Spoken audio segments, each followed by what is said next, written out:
Soyez les bienvenus, bien-aimés frères et sœurs, et vous, nos amis qui nous suivez dans cette transmission de l'Institut Vie pour tous.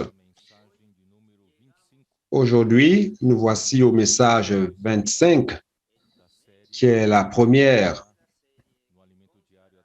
après la série qui va former la nourriture quotidienne jusqu'au 24. Et le titre du message 25 a comme titre les vierges sages et les noces. La lecture, c'est Matthieu 25, chapitre 1 à 13.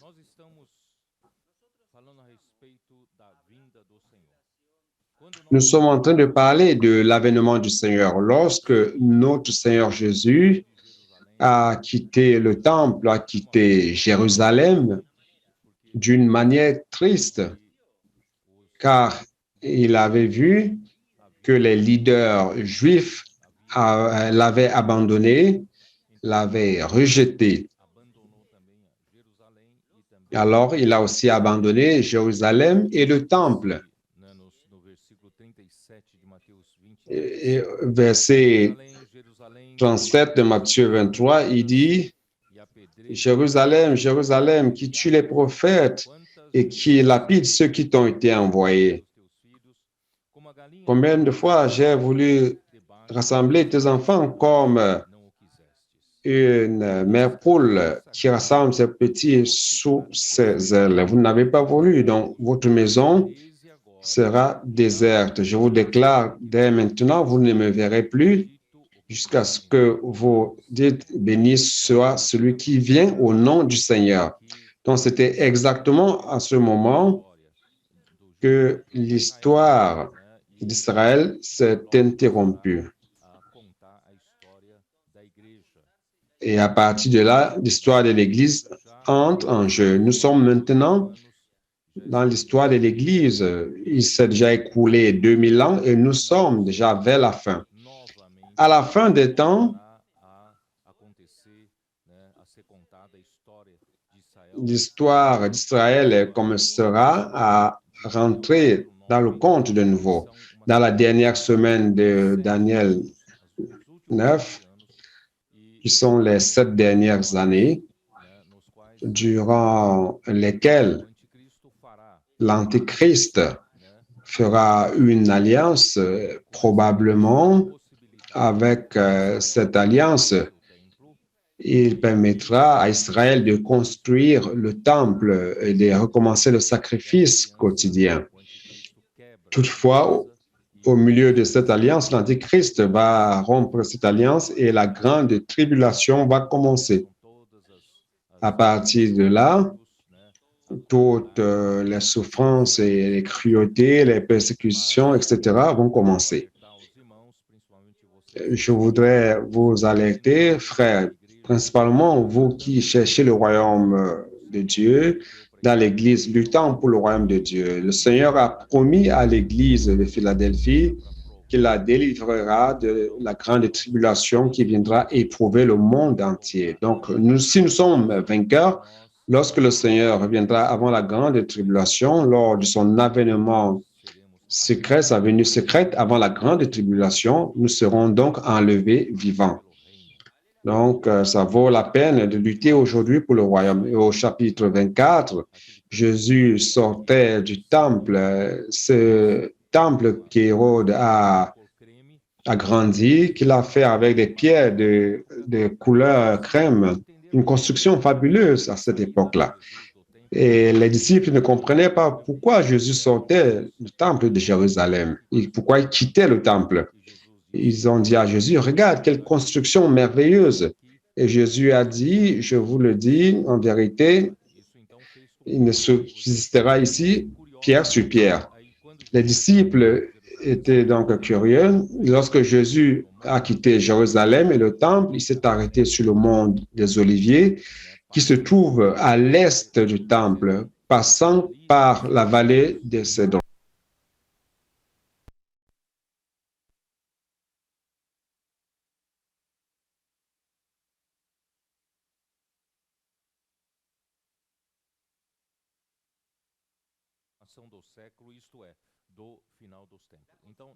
Donc, les signes de la fin des temps.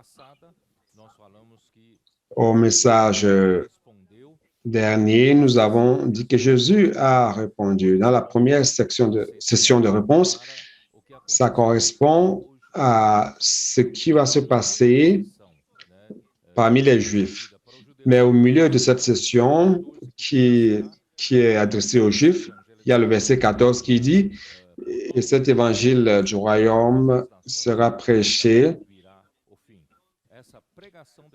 dans le monde entier pour servir de témoignage à toutes les nations, alors viendra la fin. » Donc, cette prédication de l'Évangile sera faite non par les Juifs, mais par l'Église. Et aujourd'hui, l'Église est en train de prêcher l'Évangile du royaume.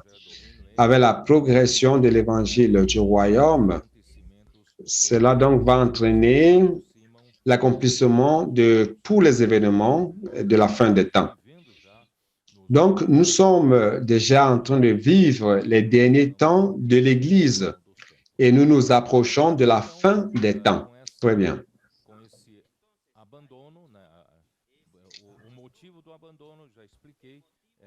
Donc, j'ai déjà expliqué le motif de l'abandon, c'est l'idolâtrie qui régnait à cette époque-là, parmi les derniers rois de Juda, et aussi la rébellion contre Dieu. Alors, Dieu les a abandonnés. La nation d'Israël, dans les années 70, Jérusalem a été détruite et le temple aussi. Il n'en est pas subsisté pierre sur pierre, sinon une partie du mur qui est appelé aujourd'hui le mur de la lamentation et qui est encore là. Mais de toute façon, Israël est resté sans temple. Comme je l'ai dit, Israël a parcouru 2000 ans comme pèlerins sans nation, dispersés parmi les nations, de patrie en patrie, de pays en pays. Ils ont été persécutés, persécutions politiques, religieuses, ethniques. Ils n'ont pas eu de paix.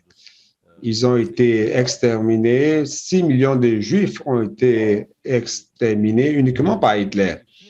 Il y a eu beaucoup de persécutions et finalement, Dieu a permis qu'en 1948, qu'ils obtiennent de nouveau l'État d'Israël, la nation d'Israël. Il est important que nous disions que Dieu, sur toute la terre, j'ai compté l'histoire depuis Genèse 1, 2 et la chute de l'homme dans Genèse 3, et à la fin, toutes les nations de la terre sont devenues des nations paganes.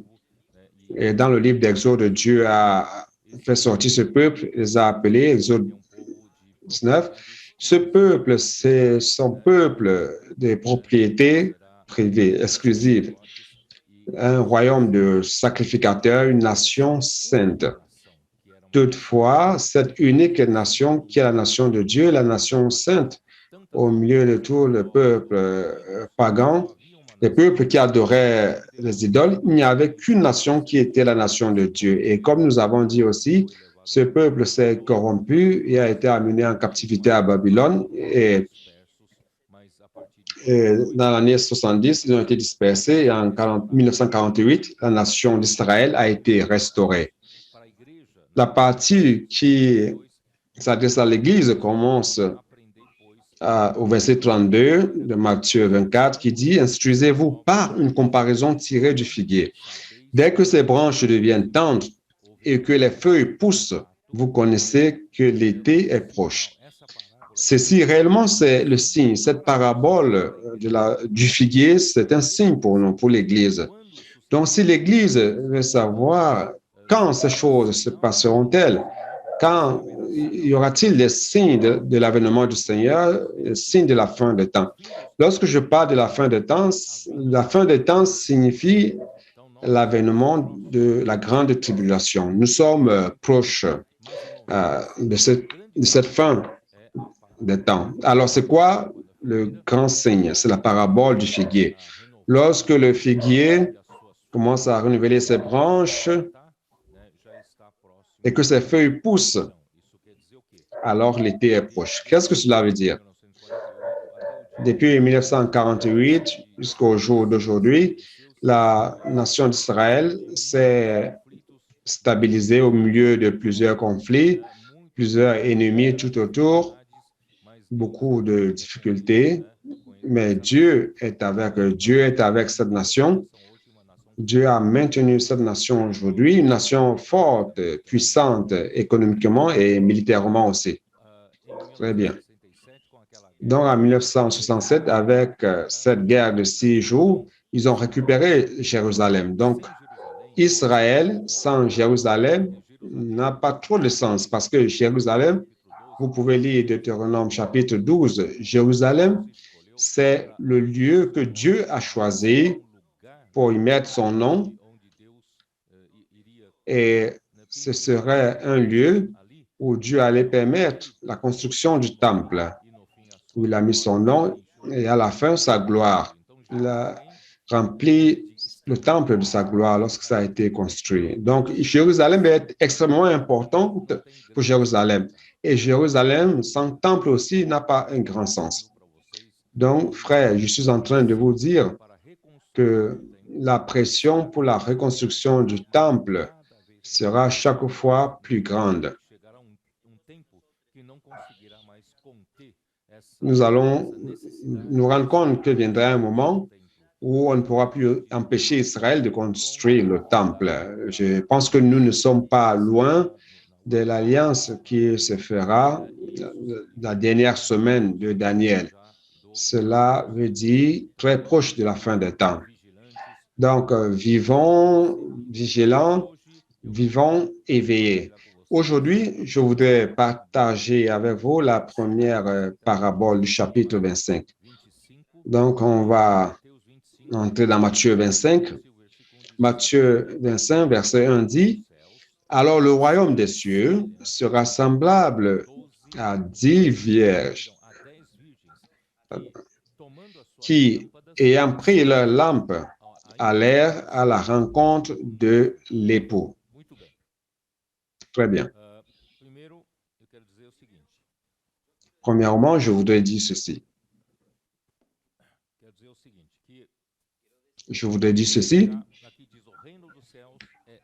Ici, il dit, le royaume des cieux sera semblable à 10 vierges. Nous avons vu dans le chapitre antérieur, lorsque nous avons parlé des 2 hommes qui seront dans le champ, au chapitre 24, verset 40, les 2 hommes qui seront dans le champ, un sera enlevé et l'autre sera laissé. 2 femmes seront en train de travailler, en train de moudre, verset 41, une sera enlevée et l'autre laissée. Ici, ce nombre 2 se réfère aux chrétiens qui seront vivants lors de l'avènement du Seigneur, lors de l'avènement secret du Seigneur. Donc, avant la grande tribulation, le Seigneur viendra dans son avènement secret et il enlèvera les vainqueurs. Et les vainqueurs ne vivront pas reclus. Ils seront en train de travailler normalement comme tout le monde. Mais ils sont ceux qui luttent pour le royaume de Dieu. Donc, 2 représentent les vainqueurs vivants lors de l'avènement secret de Christ. Et 10 ici dit vierge. Représente la grande majorité des chrétiens qui, lors de l'avènement du Seigneur, seraient déjà morts, seraient déjà en train de dormir en Christ. Donc ici, il dit, le royaume des cieux est semblable à 10 vierges. Les 10 vierges représentent la grande majorité des chrétiens qui seraient en train de dormir, c'est-à-dire qui seraient morts lors de l'avènement de notre Seigneur. 2 hommes et 2 femmes de Matthieu 14, 40 et 41 représentent les chrétiens qui seront vivants lors de l'avènement de notre Seigneur. OK? Donc maintenant, c'est clair. Mais pourquoi il dit ici que le royaume des cieux est semblable?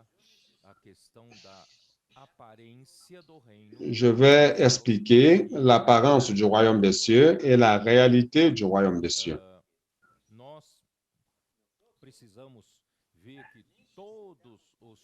Nous devons nous rendre compte que tous ceux qui sont appelés chrétiens, ceux qui ont comme titre nominal chrétien, sont dans l'apparence, car l'apparence externe aux yeux du monde, ils sont chrétiens. Donc, il y a l'apparence du royaume. En fait, tous les chrétiens sont dans cette sphère, dans cet ensemble de l'apparence du royaume des cieux. Seulement, beaucoup sont dans l'apparence du royaume des cieux et peu sont ceux qui vivent dans la réalité du royaume des cieux. Ceux qui sont dans la réalité du royaume des cieux, au-delà d'avoir l'apparence du royaume des cieux, ils ont la réalité. Ils vivent dans la réalité. Donc ici, vous pouvez voir qu'il y a 10 vierges. Et nous allons lire le verset 2 qui dit « 5 d'entre elles étaient folles et 5 sages. » Donc, ce sont 10 vierges. Toutes les 10 sont dans l'apparence du royaume des cieux. Mais 5 étaient folles et 5 étaient sages. Donc, de toutes les 10 qui étaient dans l'apparence du royaume des cieux, les 10 qui étaient folles étaient uniquement dans l'apparence. Mais les 5 sages, au-delà d'avoir l'apparence du royaume des cieux, elles ont la réalité, elles sont dans la réalité du royaume des cieux.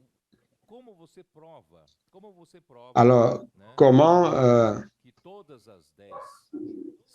prouver que toutes les 10 sont chrétiennes? Ici, il dit, elles ont toutes pris les lampes, elles sont allées à la rencontre du fiancé. Il n'y a que les chrétiens qui attendent le fiancé. Donc, c'est l'Église qui attend l'avènement de l'époux et non ceux qui ne croient pas au Seigneur Jésus, les incrédules n'attendent pas. Et en deuxième lieu, n'ont pas de lampes allumées. Verset 3 dit, « Les folles, en prenant leurs lampes, ne prient point d'huile avec elles. Mais les sages prient avec leurs lampes de l'huile dans des vases. » Je vais mieux expliquer cela. Donc, de toutes les façons, la lampe des 10 vierges était allumée car il y avait de l'huile dans les lampes. Dans Proverbes 20, 27, dans le livre de Proverbes, chapitre 20, verset 27, allons lire 20, 27 qui dit ceci, « Le souffle de l'homme est une lampe de l'Éternel.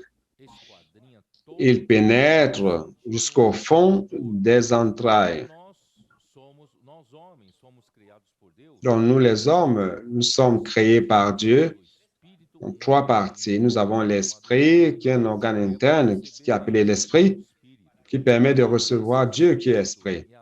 Et cet esprit, c'est la lampe du Seigneur. Lorsque nous croyons au Seigneur Jésus, notre esprit, lorsque nous avons cru au Seigneur Jésus, notre esprit a été régénéré selon Jean chapitre 3. Nous sommes nés de là-haut, nous sommes nés d'en haut. Cet esprit qui a reçu la vie de Dieu devient donc allumé. Donc, l'esprit de Dieu, c'est l'huile. L'esprit est entré dans l'esprit de l'homme et a allumé notre esprit qui était mortifié. Mais après la régénération, notre esprit a commencé à briller, à s'allumer.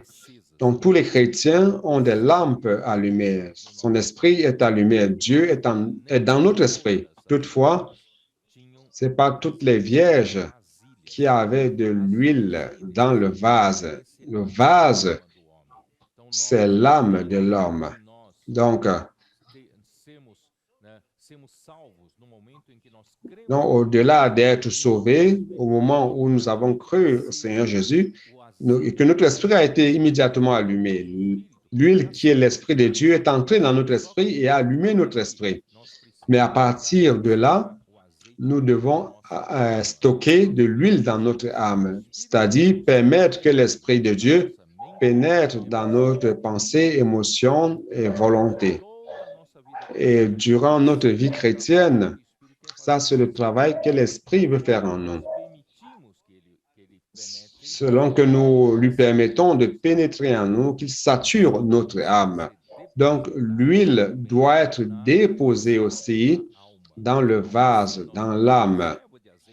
À partir de là, nous aurons donc la réserve d'huile suffisante pour répondre à l'avènement du Seigneur. Nous allons voir cela dans la parabole. Mais avant, je voudrais parler de l'apparence du royaume et la réalité du royaume.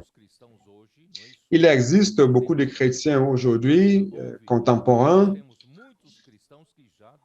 n'est-ce pas? Nous avons beaucoup de chrétiens qui sont déjà morts, qui dorment déjà dans le Seigneur, sont du passé. Mais ceux qui sont nos contemporains, il en existe beaucoup. Il y a beaucoup de chrétiens. Tous les chrétiens ont une apparence, font partie de l'apparence. Car il a l'apparence d'être un chrétien, il a l'apparence d'être cette personne qui a la vie de Dieu, qui a l'esprit allumé, mais ce n'est pas tous qui ont la réalité du royaume des cieux. Nous devons chercher à vivre la réalité du royaume des cieux. C'est pour cela que Jésus, dans Matthieu 13, il a parlé des pharisiens, des scribes, hypocrites. Ils se préoccupaient uniquement de l'apparence, mais à l'intérieur, ils étaient remplis d'os, de mort, de pourriture. À l'extérieur, il y a une façade belle, merveilleuse d'un homme religieux, spirituel. Mais à l'intérieur, il n'y a aucune réalité. Mais nous, les chrétiens de l'ère de l'Église, nous ne pouvons pas nous contenter uniquement de faire partie de l'apparence du royaume des cieux. Nous devons faire partie de la réalité du royaume des cieux. Donc, ici, nous avons, il y a 5 vierges folles et 5 vierges sages. Toutes les 10 étaient dans l'apparence du royaume des cieux. Mais il n'y avait que les 5 sages qui étaient dans la réalité du royaume des cieux. Donc, celui qui aujourd'hui vit la réalité du royaume des cieux, ceux-là, ce sont ceux qui luttent aujourd'hui au temps de la fin pour le royaume de Dieu. Nous sommes aujourd'hui prêchant l'évangile du royaume, luttant pour le royaume de Dieu. Ce sont ceux-là qui vivent la réalité du royaume des cieux. Nous ne prêchons pas une chose et vivons une autre chose. Nous vivons ce que nous prêchons et l'Église aujourd'hui doit être la réalité du royaume des cieux. Très bien. Mais il y a une autre partie que je voudrais expliquer aujourd'hui, c'est la manifestation du royaume des cieux. Alors, celui qui aujourd'hui vit uniquement l'apparence du royaume des cieux ne va pas participer à la manifestation du royaume lorsqu'il se présentera. Ce sera avec l'avènement, la deuxième venue de Christ. Seuls ceux qui vivent aujourd'hui la réalité du royaume des cieux qui vont participer à la manifestation du royaume des cieux. La manifestation du royaume des cieux viendra avec l'avènement de Christ et commencera au royaume millénaire. Ça commencera au millénaire, au millénium. Ceux qui ont déjà dormi dans le Seigneur et ceux qui vivent la réalité du royaume des cieux aujourd'hui seront des vainqueurs. Et les vainqueurs vont faire partie de la manifestation du royaume des cieux dans la partie céleste. Ils vont régner avec Christ dans la partie céleste. Je vais donc demander à ce qu'on mette une figure pour que vous puissiez voir avec plus de clarté. Cette figure montre qu'après la fin de notre ère, l'ère de l'Église, lorsque notre travail, notre labeur aura fini, aura terminé, aura pris fin, ce sera les 7 dernières années, la grande tribulation, et Christ viendra dans son avènement public et mettra fin à cette ère. Et la prochaine ère, c'est l'ère du millénaire ou du millénium. Durant l'ère du millénium, nous qui aujourd'hui vivons la réalité du royaume des cieux, nous allons participer à la manifestation du royaume des cieux. Vous voyez, n'est-ce pas, ici? La manifestation du royaume des cieux, c'est dans la dispensation du royaume. Aujourd'hui, nous sommes dans la dispensation de l'Église, dans l'ère de l'Église. La prochaine ère, ce sera l'ère du royaume. OK? Donc, durant l'ère du royaume, où serons-nous? Nous serons dans la partie céleste, dans la manifestation du royaume des cieux. nous serons en train de régner avec Christ. Je voudrais vous donner une bonne nouvelle. Donc, les vainqueurs, nous les vainqueurs, après l'enlèvement, nous ne vivrons plus dans ce corps formé par de la matière. Nous n'aurons plus de matière. Notre corps matériel sera substitué par un corps céleste. Ça sera substitué par un corps de résurrection, un corps incorruptible. Vous pouvez lire cela dans 1 Corinthiens chapitre 15. Aujourd'hui, on sème dans la corruption, mais on récolte dans l'incorruptibilité. Ce corps ne sera plus fait de matériel. Et cela nous permettra de vivre dans la partie céleste. Nous n'aurons plus besoin d'avions pour nous transporter, nous n'aurons plus besoin d'un véhicule, ni de train, ni de bateau, ou de voiture, rien. Nous aurons le corps que Christ avait après sa résurrection. Il est apparu parmi les disciples, n'est-ce pas? Il n'avait pas besoin qu'une voiture l'y amène, ni un véhicule. Il pouvait apparaître où qu'il voulait, c'est-à-dire que nous allons régner de cette manière-là dans la partie céleste, gouvernant sur la terre. Et ici, sur la terre, tournant à cette figure-là, vous allez voir que sur terre, sur la partie terrestre, il y a les Israélites. Qui sont ces Israélites? Ces Israélites, ce sera le reste qui sera sauvé à la fin des temps. Ils vont proclamer le nom du Seigneur Jésus, ils vont appeler au secours et Christ viendra les sauver. Et après avoir reconnu que Jésus est le Messie, ils seront sauvés. Et après avoir été sauvés, à la conclusion de cette ère, ils seront introduits dans la prochaine ère, l'ère du royaume, comme des sacrificateurs pour prendre soin des nations. Ils vont enseigner aux nations comment servir le Seigneur. Donc, ils auront encore le corps matériel. Ils seront ici sur terre, mais nous serons en train de régner avec Christ dans la partie céleste. Et vous allez me demander, alors, qui est-ce qui formeront les nations? Qui vont composer les nations? C'est qui les nations? Ici, vous devez avoir un peu de patience. On va voir cela dans un autre message parlant de la parole de la fin des temps aux gentils. Et nous allons voir d'où viennent ces nations qui seront là après la grande tribulation, lors de la manifestation du royaume des cieux. Donc, la manifestation du royaume des cieux, je vais le dire de nouveau, la manifestation du royaume des cieux aura lieu lors de la deuxième venue du Seigneur Jésus, le roi du royaume des cieux, et ça sera la partie céleste du royaume millénaire où les chrétiens vainqueurs, c'est-à-dire ceux qui aujourd'hui vivent la réalité du royaume des cieux. Alors, ils régneront avec Christ pour 1000 ans comme récompense.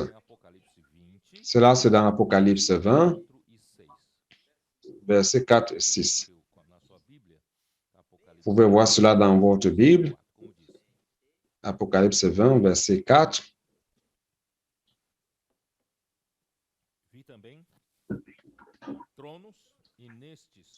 Et je vis des trônes, et à ceux qui s'y assirent fut donné le pouvoir de juger, et je vis les âmes de ceux qui avaient été décapités à cause du témoignage de Jésus et à cause de la parole de Dieu, et à ceux qui n'avaient pas adoré la bête ni son image et qui n'avaient pas reçu la marque sur leur front et sur leurs mains. Avant de terminer de lire ce verset, je voudrais vous dire que la grande majorité des vainqueurs sera enlevée avant la grande tribulation. Mais il y aura aussi des vainqueurs de l'époque de la grande tribulation. Durant la grande tribulation, il y aura encore la possibilité à certains chrétiens de vaincre la bête, vaincre l'antichrist. Et à cette époque-là, ils formeront un groupe de vainqueurs tardifs. Mais ils feront partie des vainqueurs et ils revinrent à la vie et ils régneront avec Christ pendant 1000 ans. Ça, c'est notre récompense. Verset 6. Heureux et saints ceux qui ont part à la première résurrection.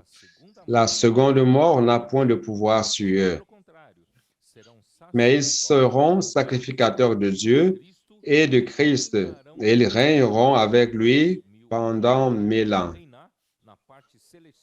Donc, nous allons régner dans la partie céleste durant toute l'ère du royaume, durant 1000 ans. Apocalypse 22, 12.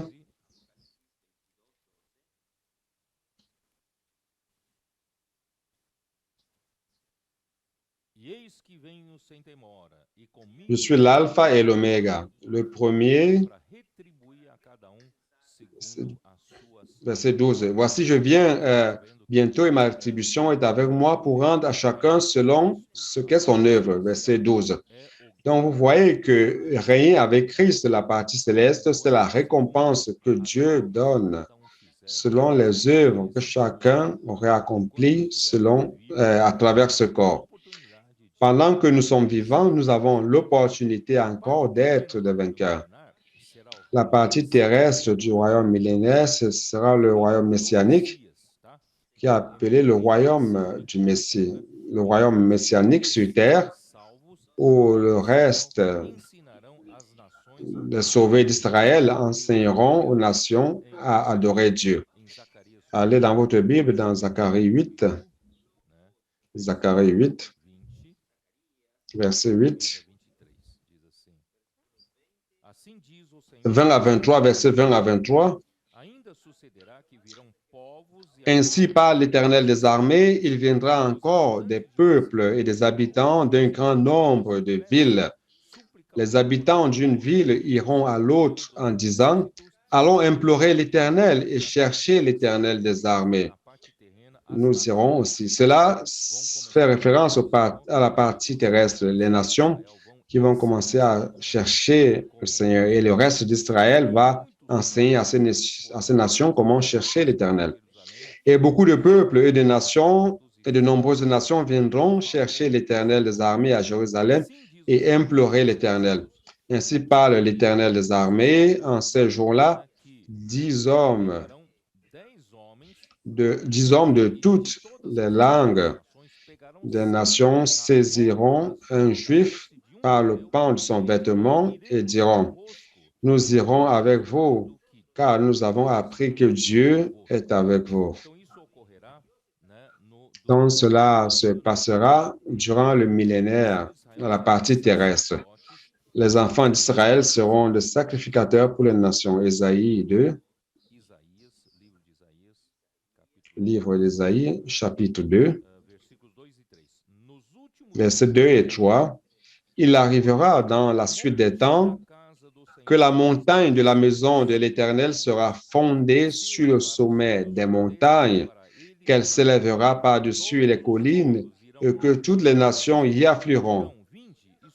Des peuples s'y rendront en foule et diront, venez et montons à la maison de l'Éternel, à la maison du Dieu de Jacob, afin qu'il nous enseigne ses voies et que nous marchions dans ses sentiers. Car de Sion sortira la loi et de Jérusalem la parole de l'Éternel.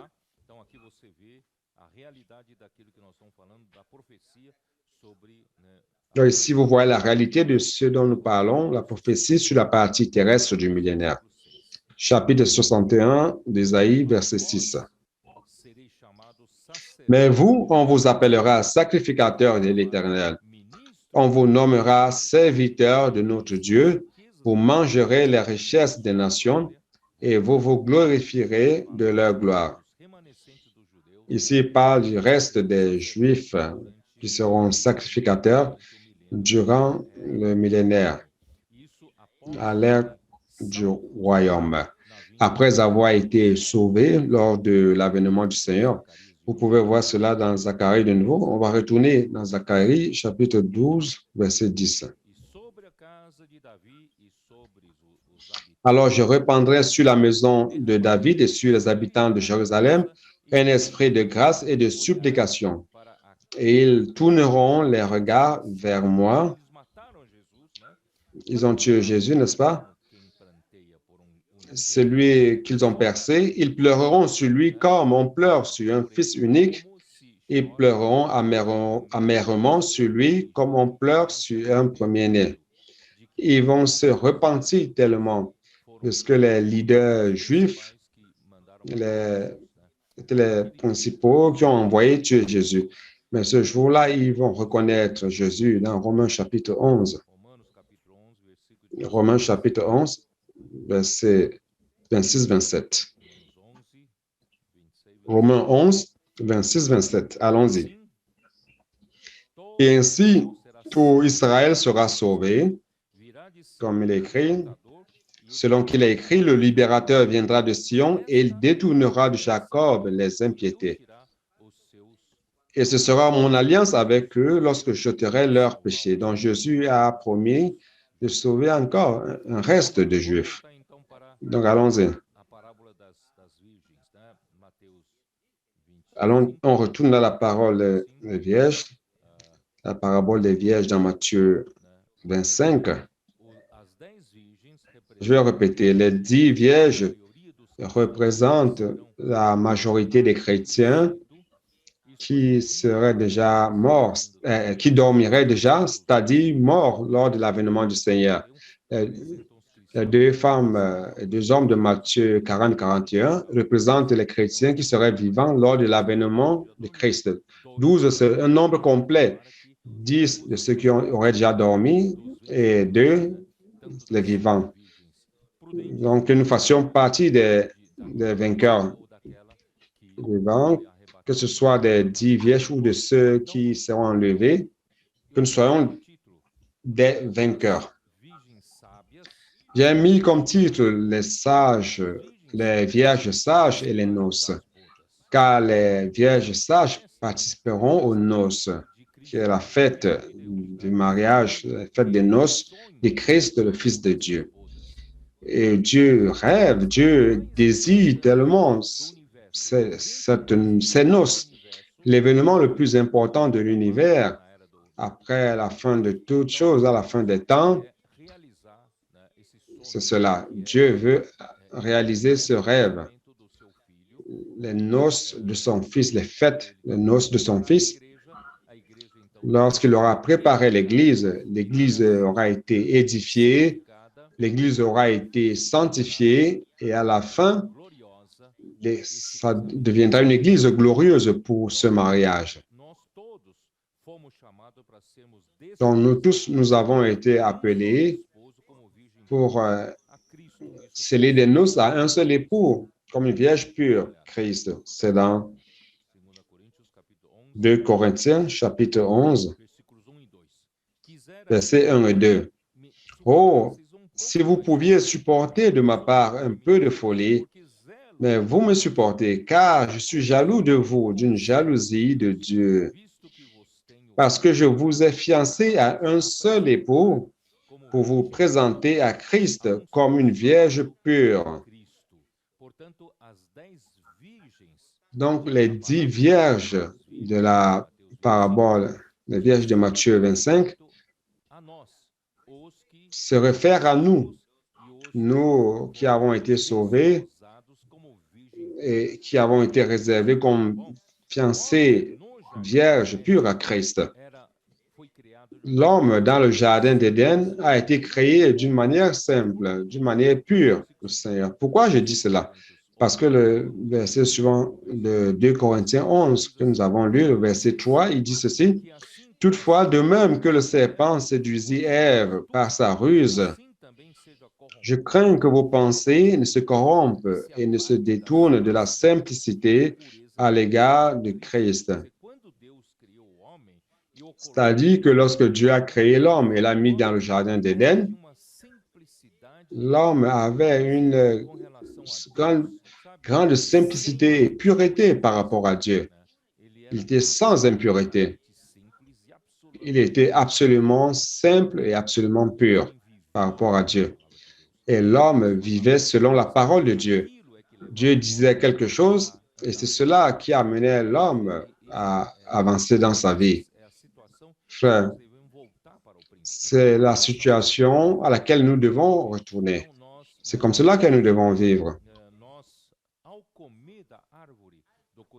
Mais après avoir mangé de l'arbre de la connaissance du bien et du mal, la femme trompée par le serpent, ce qui s'est passé, c'est que sa pensée a été corrompue et elle s'est éloignée de cette simplicité et de cette pureté. Donc, nous, aujourd'hui, qui avons été régénérés par Christ, si nous voulons vivre dans la réalité du royaume des cieux, si nous voulons être un vainqueur et si nous voulons participer à la manifestation du royaume des cieux, nous devons retourner à cette simplicité, retourner à cette pureté, se confier totalement à Dieu et confier à la parole de Dieu. Ce que Dieu nous dit, nous, avec simplicité et avec pureté et avec obéissance, nous disons tout simplement oui et amen et nous obéissons. Ainsi, Dieu parvient à mener à bien son objectif et faire sa volonté à travers nous. Mais lorsque le serpent a offert à l'homme, à la femme, la capacité de discerner le bien et le mal, parce que le serpent lui a dit, vous serez comme Dieu, connaisseur du bien et du mal. C'est-à-dire que Satan offre toujours à l'homme une capacité qui nous amène, qui nous éloigne de la dépendance de Dieu. Donc, Genèse 3, en mangeant de l'arbre de la connaissance du bien et du mal, l'homme s'est éloigné de la simplicité et de la pureté par rapport à Dieu et il a déclaré son indépendance. Car l'homme avait déjà une capacité qu'il a acquise en mangeant de l'arbre de la connaissance du bien et du mal. Et à partir de là, il ne sentait plus la nécessité de vivre dépendant de Dieu, en disant qu'il n'a plus besoin de Dieu. Et ça, c'est une grande fourberie. L'homme a été créé pour vivre selon la parole de Dieu et vivre pour Dieu. Donc, avec cette tromperie, tout le monde aujourd'hui est tombé dans le péché. Et la mort est entrée dans le monde et a été transmise à tous les hommes. Et tous sont péchés et tous sont privés de la gloire de Dieu. Aujourd'hui, le monde est dans un chaos, une corruption totale, un désastre total. Les personnes vivent opprimées dans l'angoisse, affligées, fatiguées, sans direction et ne savent où aller. L'homme se dirige vers le chemin de la mort. C'est pour cela que Dieu aujourd'hui est en train de nous sauver de cette situation, nous faisant retourner vers cette situation et à la dépendance totale. C'est pour cela, bien aimés frères, que j'ai tellement insisté sur le fait que le royaume des cieux appartient à qui? Il appartient à ceux qui sont pauvres en esprit. Donc, nous devons apprendre à être pauvres en esprit. C'est pour cela qu'Ésaïe 56, 67 parle d'un esprit contrit, d'un esprit de repentance, un esprit humble, un cœur brisé. C'est de cela dont nous avons besoin. Nous devons retourner à cette simplicité et déclarer à Dieu aujourd'hui, nous, sans Dieu, nous ne sommes rien, nous n'avons aucune capacité. Dieu est tout pour nous. C'est alors que Dieu peut nous utiliser à travers sa parole comme des canaux pour accomplir son œuvre. Très bien. Lorsqu'aujourd'hui l'homme crée au Seigneur Jésus, il naîtra de nouveau, il naîtra d'en haut, c'est-à-dire qu'il naîtra de l'Esprit. J'ai beaucoup parlé de Jean 3. Allons-y, allons-les. Évangile de Jean, chapitre 3, verset 3 qui dit ceci. Jésus lui répondit, en vérité, je te le dis, si un homme n'est né de nouveau, ne peut voir le royaume des cieux. Verset 5. Jésus répondit, en vérité, je te le dis, si un homme ne naît d'eau et d'esprit, il ne peut entrer dans le royaume de Dieu. Ce qui est né de la chair est chair, ce qui est né de l'esprit est esprit. Ne t'étonne pas que je t'ai dit, il faut que vous nassiez de nouveau. Ici, cette phrase naître de nouveau, que vous nassiez de nouveau, peut être traduite par la phrase naître d'en haut. Donc aujourd'hui, Dieu est en train d'établir le royaume des cieux qui est son Église. Le royaume des cieux est formé de ceux qui sont nés du ciel, des cieux, ceux qui sont nés de nouveau, qui ont été régénérés par l'Esprit, ceux qui sont nés de l'Esprit. Donc, nous sommes le peuple du royaume des cieux, car un jour, nous sommes nés d'en haut, nous sommes nés d'en haut. Aujourd'hui, nous devons vivre gouvernés par les cieux et non plus par notre chair, gouvernés par notre vieil homme. Nous devons vivre et marcher par l'Esprit. Okay? Donc, si l'homme vit par l'Esprit, il retournera à la simplicité et à la pureté par rapport à Dieu comme une vierge pure. C'est ce que Dieu veut faire. Donc, 10 vierges, retournons là. Verset 4, j'ai déjà lu. Verset 5 dit ceci. Comme l'époux tardait, toutes s'assoupirent et s'endormirent. C'est-à-dire, ce sont tous les chrétiens qui, l'avènement de Christ ne s'est pas accompli durant leur époque.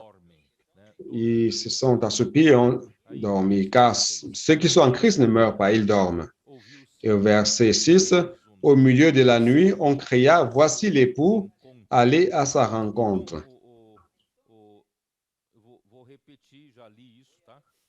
Je vais répéter, j'ai déjà lu cela. L'esprit de l'homme, c'est la lampe du Seigneur qui balaie toutes les parties intimes du corps. Après la régénération, l'Esprit de Dieu commence à habiter dans l'esprit de l'homme. Je vais confirmer cela dans Romains chapitre 8, verset 9. Romains chapitre 8, verset 9. Pour vous, vous ne vivez pas selon la chair, mais selon l'esprit. Si du moins l'Esprit de Dieu habite en vous. Donc, tous ceux qui sont des chrétiens, qui sont nés d'en haut, ont l'Esprit de Dieu habitant en eux. Vous avez l'Esprit de Dieu habitant en vous. Cela fait en sorte que votre lampe soit allumée. Et si quelqu'un n'a pas l'Esprit de Christ, il ne lui appartient pas. Nous rendons grâce à Dieu car nous lui appartenons, car nous avons l'Esprit de Dieu habitant en nous. Verset 16. L'Esprit lui-même rend témoignage à notre esprit que nous sommes enfants de Dieu. Donc l'Esprit de Dieu est entré dans notre esprit. Vous voyez qu'il y a deux esprits. Un, c'est l'Esprit de Dieu et l'autre, c'est l'Esprit de l'homme. Donc l'Esprit de Dieu, avec notre esprit, rend témoignage que nous sommes enfants de Dieu. Donc il est important aujourd'hui de vivre selon l'Esprit. Le chapitre 8, verset 14, le même chapitre. Car tous ceux qui sont conduits par l'Esprit de Dieu sont fils de Dieu. Donc, les fils de Dieu qui veulent marcher dans la réalité du royaume des cieux doivent être conduits par l'Esprit de Dieu, car nous sommes enfants de Dieu. L'Esprit de Dieu doit guider celui-là. Donc, nous ne devons plus vivre selon la chair. Verset 13. Si vous vivez selon la chair, vous mourrez. Mais si par l'Esprit, vous faites mourir les actions du corps, vous vivrez. Donc, bien-aimés frères, si nous voulons être saints, vierges, sages, nous ne devons plus continuer à vivre selon notre chair. Si vous continuez à vivre selon la chair, vous allez cheminer vers la mort. Mais si par l'Esprit, vous faites mourir les actions du corps, les pratiques qui découlent du corps, certainement vous vivrez. J'espère que vous avez compris cette partie, c'est très important. D'où la nécessité de maintenir l'huile dans le vase, non seulement dans l'esprit, mais aussi dans l'âme, dans le vase. Nous devons mettre notre pensée dans l'esprit. Le verset 5 dit, « Ceux en effet qui vivent selon la chair s'affectionnent aux choses de la chair, tandis que ceux qui vivent selon l'esprit s'affectionnent aux choses de l'esprit. » Ici, cogiter, c'est comme une clé électrique. Vous pouvez l'allumer vers un pôle ou vers l'autre pôle. Le premier pôle, c'est le verset 6. Si l'affection de la chair, si vous inclinez cette clé vers la chair, la récompense de la chair, c'est la mort. Donc, si vous inclinez cela vers la chair, vous dirigez vers la mort. Mais si vous tournez la clé de votre pensée vers l'esprit, vous allez recevoir la vie et la paix. Donc, les chrétiens ont un choix chaque jour. Si vous mettez votre pensée est la clé. Si vous mettez votre pensée dans la chair, vous dirigez vers la mort. Mais si vous mettez votre pensée dans l'esprit, vous allez recevoir la vie et la paix. C'est pour cela qu'à l'affection de la chair, c'est-à-dire incliner la pensée vers la chair, est inimitié contre Dieu parce qu'elle ne se soumet pas à la loi de Dieu et qu'elle ne le peut même pas. Or, ceux qui vivent selon la chair ne sauraient plaire à Dieu. Donc, c'est une alerte. Si nous voulons être les saints vierges sages, mettons la pensée de notre pensée, mettons notre pensée vers le bon pôle de l'esprit et non vers la chair à laquelle vous vivez la vie entière. Pas incliner la clé vers le pôle de la chair. C'est la clé de notre pensée. Donc, la nécessité de maintenir l'huile dans le vase. Les saints folles n'ont pas amené d'huile dans leur vase, c'est-à-dire qu'elles n'ont pas eu un amour révérent à la parole de Dieu. Ésaïe 66, 3. Au-delà de l'esprit contrit, humilié, Dieu demande de nous un amour révérent à sa parole. Donc, ça ne sert à rien de maintenir tout simplement une condition humble dans notre esprit et nous n'avons pas d'alimentation. Donc, l'Esprit de Dieu vient par la parole de Dieu qui nous alimente. Pour cela, nous devons aimer avec révérence la parole de Dieu. Les saintes vierges étaient prudentes. Elles avaient l'huile dans les vases. C'est qu'ils connaissaient la vision de Zacharie 4, comment Dieu accomplit son œuvre d'éducation sur terre.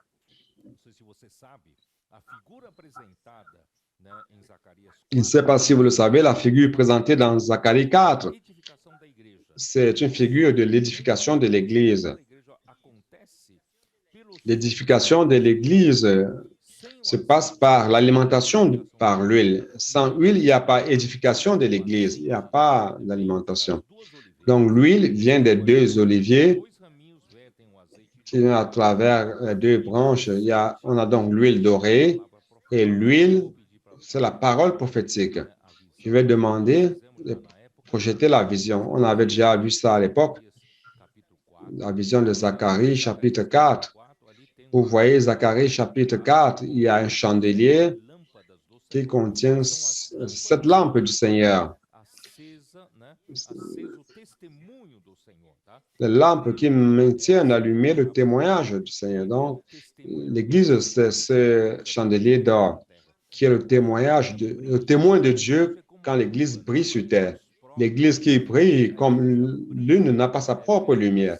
L'Église brille par l'huile, et l'huile qui vient de Dieu. La lumière du soleil fait briller la lune. Donc nous, comme des chandeliers, nous ne pouvons pas briller par nous-mêmes si Dieu n'envoie pas à travers Christ l'huile afin que nous brillions ici sur terre. Alors, comment brillons-nous? Nous rendons grâce à Dieu car ce chandelier dans Zacharie 4, c'est au milieu de deux oliviers. Et ces deux oliviers sont remplis de fruits d'olive. Et de ces deux oliviers, C'est de ces deux oliviers que viennent à partir des deux branches. Tout ce que j'ai dit, c'est dans Zacharie 4. Vous pouvez lire à la maison. Donc, les deux branches produisent de l'huile dorée. Dans Zacharie 4, il parle de l'huile dorée dans les deux canaux d'or. Ça ne représente pas deux personnes, mais ça représente la parole prophétique. Car c'est toujours deux. Deux, c'est le nombre de témoignages. Donc, ces deux paroles prophétiques viennent de Dieu. C'est Dieu qui envoie l'huile. À partir de ces canaux d'or, qui représentent les prophètes de Dieu de chaque époque et qui déversent de l'huile dorée de ces canaux dans un vase au-dessus du chandelier. Et ce vase représente toutes les personnes qui ont un amour révérent à la parole, principalement au leadership de l'Église du Seigneur. Ce leadership aujourd'hui n'est plus nominal, ce n'est plus officiel, ce n'est plus avec des titres. Aujourd'hui, si vous avez la réalité du royaume des cieux, vous faites partie de ce leadership. Donc, vous pouvez vider votre esprit et avoir un amour révérend à la parole, avoir soif de la parole prophétique. Vous recevez la parole prophétique, vous permettez en sorte que cette parole remplisse votre âme, vous ruminez cette parole, vous faites en sorte que cette parole devienne partie de votre être. Et après, vous transmettez cette parole pour alimenter à travers les 7 tubes. Zacharie 4 a deux traductions. Une traduction parle d'un tube qui sort de tube pour chaque 7 lampes. Et il y a une autre traduction qui dit que chaque lampe reçoit 7 tubes du vase. Si cette version est correcte, alors nous aurons 49 tubes alimentant. Frère, c'est possible que les deux soient corrects. Durant 20 siècles de la vie d'Église, le Seigneur a alimenté avec cette tube. Mais au temps de la fin, au temps de conclure cette ère, Dieu a appelé les travailleurs de la dernière heure. Il y a une nécessité d'accélérer le processus. C'est l'ère d'Apocalypse. Dieu envoie donc ces 7 esprits. Donc, nous sommes 7 fois accélérés. Au lieu d'un seul tube pour chaque lampe, aujourd'hui, on a 7 tubes pour chaque lampe. Nous rendons grâce à Dieu car les églises qui sont en train de suivre ce chemin d'aimer la parole prophétique, de recevoir la parole, être simple et obéissante, les choses se passent. Le Seigneur est en train d'augmenter le nombre de personnes. Les personnes vont à l'église pour être édifiées avec nous. Cela se passe au jour d'aujourd'hui, de nos jours. Vous pouvez voir que tout commence par la parole prophétique. Avant tout, vous voyez, si nous voulons connaître la volonté de Dieu aujourd'hui, à la fin des temps, et que cette volonté soit faite et conclue par nous, les travailleurs de la dernière heure, nous devons aimer encore plus la parole prophétique. Nous devons avoir cette simplicité et pureté par rapport à la parole prophétique et croire. On n'a pas besoin d'augmenter, d'y mettre nos expériences antérieures. Peut-être que les choses anciennes peuvent te ramener à devenir des travailleurs conventionnels, traditionnels. Dieu veut la flexibilité. Où l'Esprit nous amène, nous suivons rapidement. Parce que parfois, nous pouvons avoir une inertie par rapport aux choses que nous avons connues dans le passé. Dans le passé, ce n'était pas comme cela. Et cela crée une inertie en nous. Et nous ne suivons pas et nous serons en arrière. Nous devons suivre à la vitesse de l'esprit et au changement de direction rapide que l'esprit a. Donc, suivons l'esprit et nous serons en train d'édifier l'Église durant ce temps de la fin. Très bien. Donc, ceux-là, ce sont les vainqueurs à l'aide de l'Église, ceux qui vivent la réalité du royaume des cieux, qui sont les travailleurs de la dernière heure, qui connaissent leurs limites, qui sont les petits troupeaux. Je vais lire une fois de plus. Luc 12, 32. Luc 12, 32, qui dit quoi? Verset 31. Cherchez plutôt le royaume de Dieu et toutes ces choses vous seront données par-dessus. Verset 32, il dit, ne crains point, petit troupeau, car votre Père a trouvé bon de vous donner le royaume. Frère, réellement aujourd'hui, sur l'instance, au retour, j'ai dit à mon fils, euh, en voyant tout ce qui se passe autour de nous, j'ai un peu peur, vous savez, parce que le Seigneur est en train de nous utiliser. Quand je me regarde, je dis, mais je ne suis rien. Je n'ai aucune capacité. Je n'ai rien de spécial. Nous sommes même un groupe de personnes méprisées. Nous n'avons aucune capacité extraordinaire. Je lui ai dit, ça me fait peur de voir que réellement, Dieu a préparé ce petit groupe de personnes pour être l'Église à Philadelphie qui a peu de force. Et à ce petit troupeau, il dit, ne crains point un petit troupeau, car votre Père a trouvé bon de vous donner le royaume. J'ai même eu peur, j'ai dit, regarde, une chose si grandiose, la volonté de Dieu, il nous a donné cette responsabilité. De conclure cette ère, vous voyez, qui suis-je, qui sommes-nous? Mais nous rendons grâce à Dieu, car nous devons croire que Dieu ne peut plus attendre pour susciter une autre génération. Dieu nous a préparés avec tant de tendresse, avec un grand prix. Ceux qui ont vécu avant nous, le frère dont, par exemple, ont payé les prix. Les frères, aujourd'hui, nous sommes préparés pour être ce petit troupeau et pour être l'Église à Philadelphie, n'est-ce pas?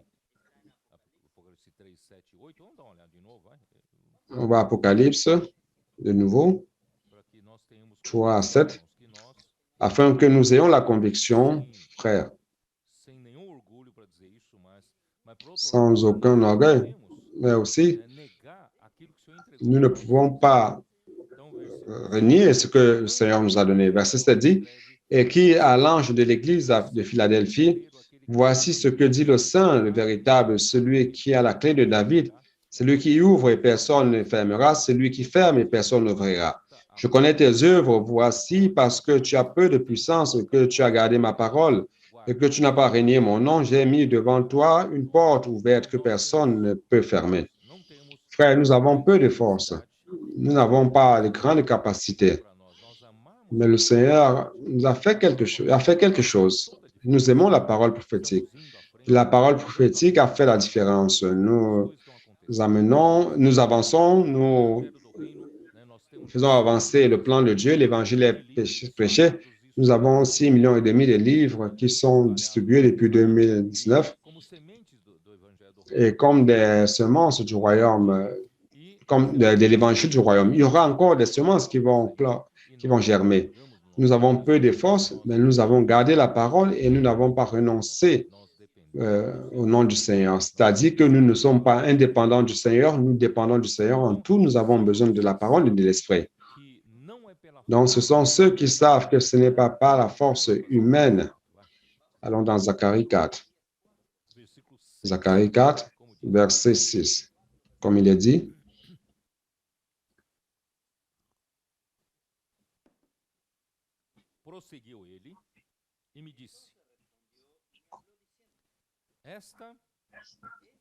alors il reprit et me dit, voici la parole de l'Éternel, voici la parole que l'Éternel adresse à Zorobabel.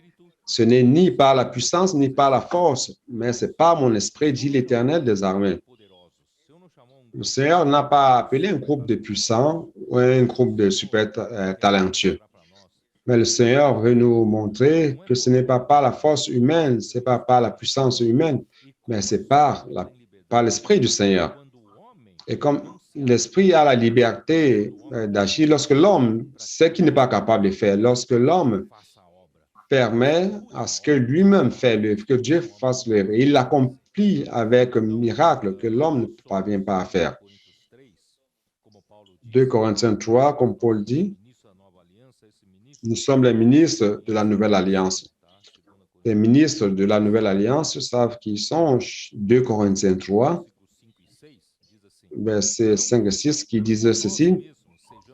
Ce n'est pas à dire que nous soyons par nous-mêmes capables de recevoir quelque chose comme venant de nous-mêmes. Frère, nous n'avons aucune capacité ni pour planifier, ni pour programmer, planifier.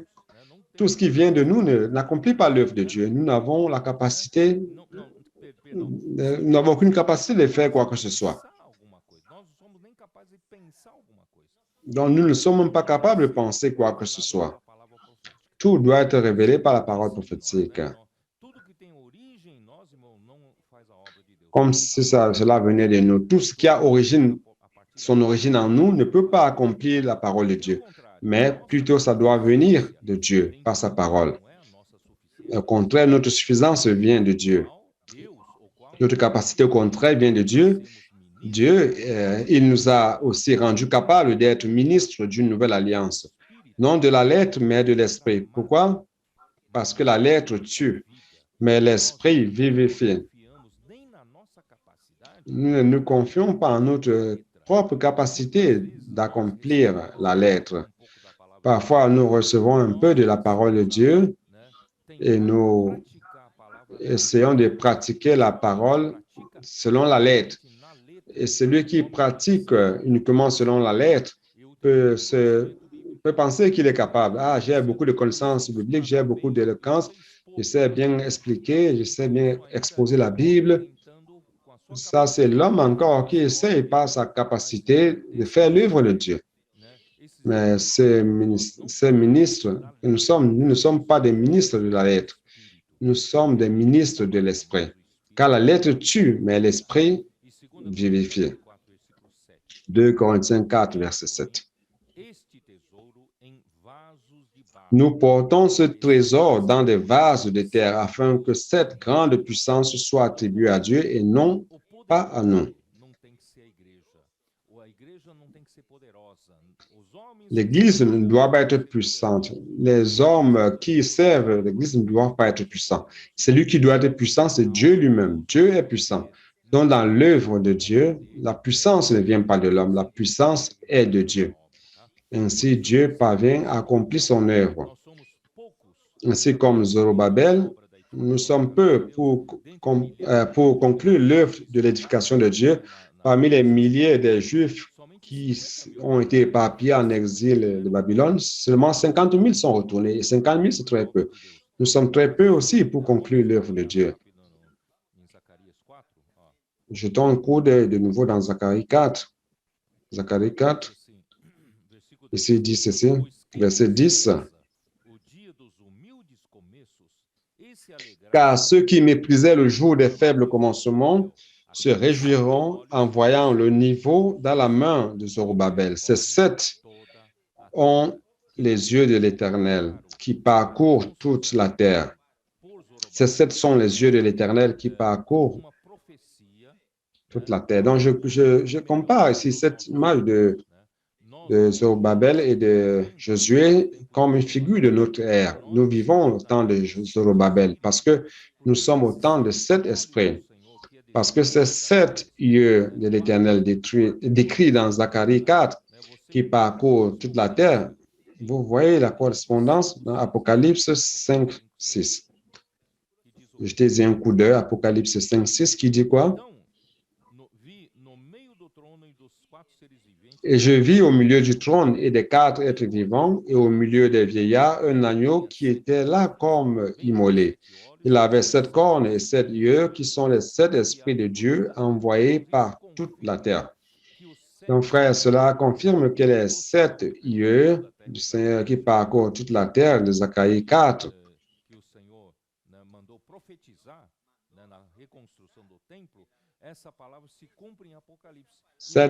que le Seigneur a envoyé prophétiser au temps de la reconstruction du temple. On voit cela dans l'Apocalypse. Cela montre que ça nous est adressé maintenant. C'est cet esprit envoyé par toute la terre qui sont les 7 yeux. Retournons un peu dans Zacharie 4. Verset 7 dit ceci. Qui es-tu, grande montagne devant Zorobabel? Tu seras aplani. Il posera la pierre principale. C'est-à-dire qu'il va terminer la construction. Vous savez que parfois, c'est facile de commencer une construction, mais c'est difficile de terminer. Donc, Zorobabel n'a non pas seulement commencé, mais il va aussi poser la pierre principale. Donc, il va commencer et à la fin. Au milieu des acclamations, grâce, grâce pour elle. La parole de l'Éternel me fut adressée en ces mots. La main de Zorobabel ont fondé cette maison et ses mains l'achèveront. Et tu sauras que l'Éternel des armées m'a envoyé vers vous. Frère, Dieu va conclure l'édification de l'Église. Il va conclure cette œuvre à travers nous par sa miséricorde. Nous participons à l'ère finale comme des travailleurs de la dernière heure. Nous rendons grâce à Dieu. Nous avons les 7 esprits qui travaillent de cette manière. Donc, je l'ai déjà lu, à minuit, il y a eu un cri. Voici le fiancé. Minuit, c'est le moment le plus obscur de la nuit, donc la fin de cette ère. Et la fin, c'est la grande tribulation, je l'ai déjà dit. La fin, c'est la grande tribulation. Et à l'ère de la fin, c'est minuit, le temps le plus obscur. Le cri.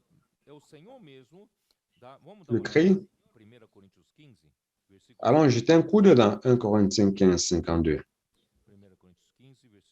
1 Corinthiens 15, verset 52. En un instant,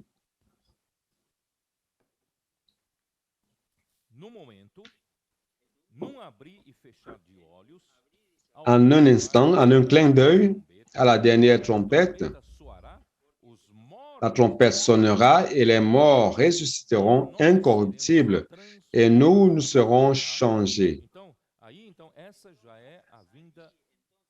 Donc ça, c'est déjà l'avènement public du Seigneur.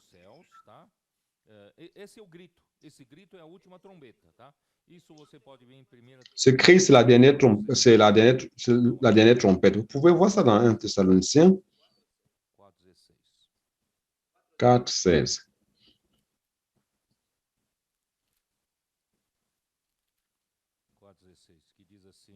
4, 16 qui dit ceci. Car le Seigneur lui-même a un signal donné à la voix d'un archange. Ça, c'est le cri. À la voix de l'archange, c'est le cri de Matthieu 25. Et au son de la trompette de Dieu descendra du ciel et les morts en Christ ressusciteront premièrement.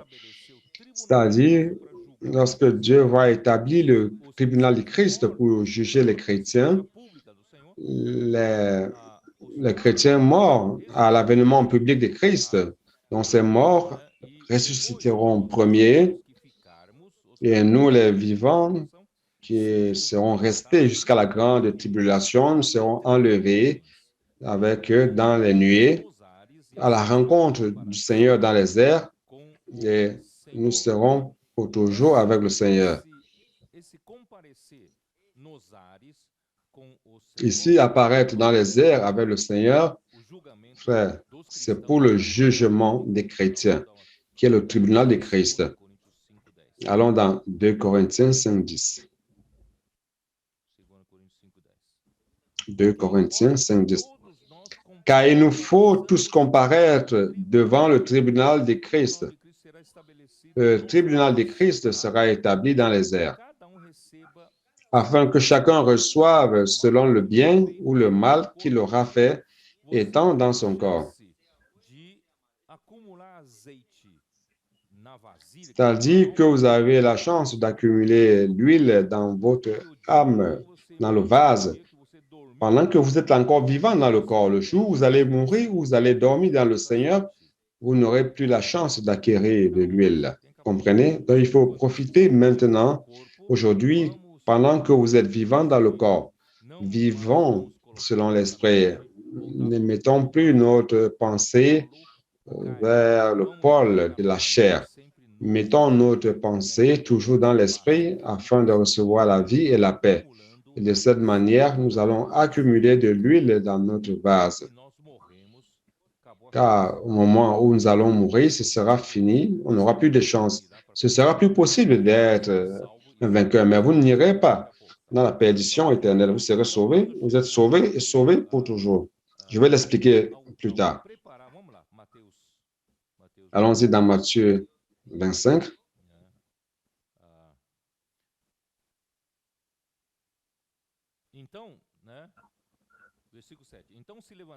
Verset 7.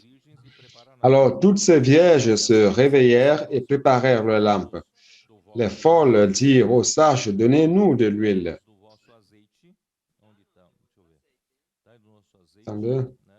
Donnez-nous de l'huile, car nos lampes s'éteignent. Les folles n'ont pas préparé de l'huile dans les vases.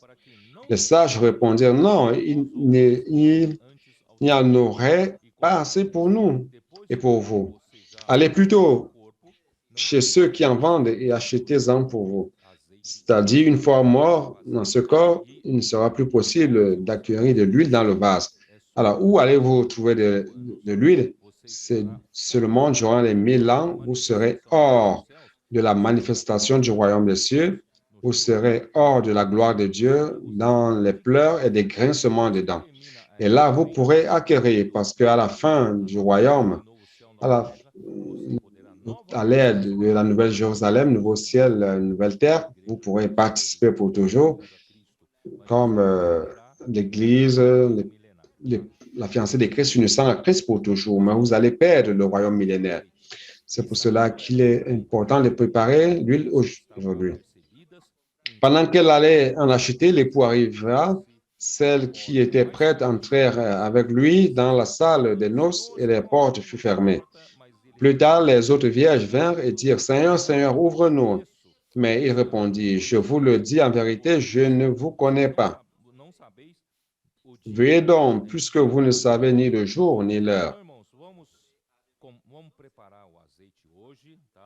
Alors, préparons de l'huile aujourd'hui.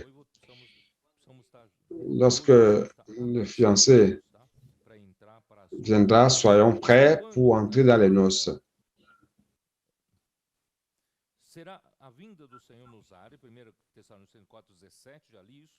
1 Thessaloniciens 4, 17, l'avènement du Seigneur dans les airs. Ceux qui auront permis à l'Esprit de remplir leur âme, ce sont ceux qui seront toujours, qui vont veiller, seront vigilants.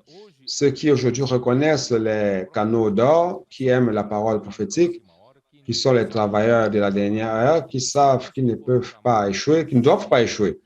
Ils savent qu'ils ont été appelés à la fête des noces de l'agneau. Allons voir Apocalypse 9. Vous voulez ou non participer à cela? Apocalypse 19, 7 à 9. Réjouissons-nous et soyons dans l'allégresse et donnons-lui gloire, car les noces de l'agneau sont venues et son épouse s'est préparée. Il lui a été donné de se revêtir d'un fin lin éclatant pur, car le fin lin, ce sont les œuvres justes des saints. Et l'ange me dit, écris, heureux ceux qui sont appelés au festin des noces de l'agneau. Et il me dit, ces paroles sont les véritables paroles de Dieu. Donc, bien-aimés frères, il faut lutter pour participer aux noces. Soyez un de ces saints vierges sages. C'est un rêve du royaume de célébrer les noces de son Fils. On a vu dans Matthieu 22, 2. Christ a aimé l'Église, Éphésiens 5, 5 à 27. On a vu cela. Christ s'est donné à l'Église afin de la sanctifier. Il doit enlever en nous les choses naturelles, les choses de la chair, les choses de la Babylone, de l'indépendance vis-à-vis de Dieu. Et cela vient par la purification de la parole, de l'eau de la parole. Nous rendons grâce à Dieu quand nous avons la parole. Et pour se présenter à soi-même une église glorieuse comme une épouse préparée, Apocalypse 19, verset 7. Et lorsque la porte s'est fermée aux cinq vierges folles, ce n'était pas la perte du salut, car elles étaient des chrétiennes. Elles avaient reçu la vie de Dieu, mais ne pouvaient pas participer au fait de noces de l'agneau. Pourquoi? Parce qu'elles n'ont pas préparé les vêtements de noces. Vous vous rappelez la parabole de Matthieu 22, 11? Il y avait quelqu'un qui n'avait pas de vêtements de noces et a été retiré du banquet.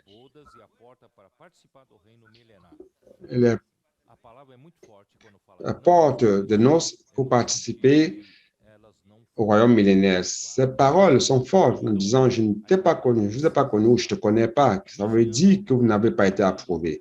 Donc l'Église doit veiller, doit être vigilante, non d'une manière trompeuse comme le monde aujourd'hui, car personne ne connaît l'heure ni le jour de l'avènement du Seigneur. Bien-aimés frères, j'espère que vous avez reçu une révélation de Dieu à ce moment-ci pour montrer qu'aujourd'hui, même si le Seigneur tarde et que nous dormions dans le Seigneur, nous devons dormir dans le Seigneur avec notre âme remplie d'huile de l'Esprit de Dieu. Quelle est la manière de faire cela, frère? C'est aujourd'hui à tout moment de vivre notre pensée tournée vers l'Esprit et non vers la chair.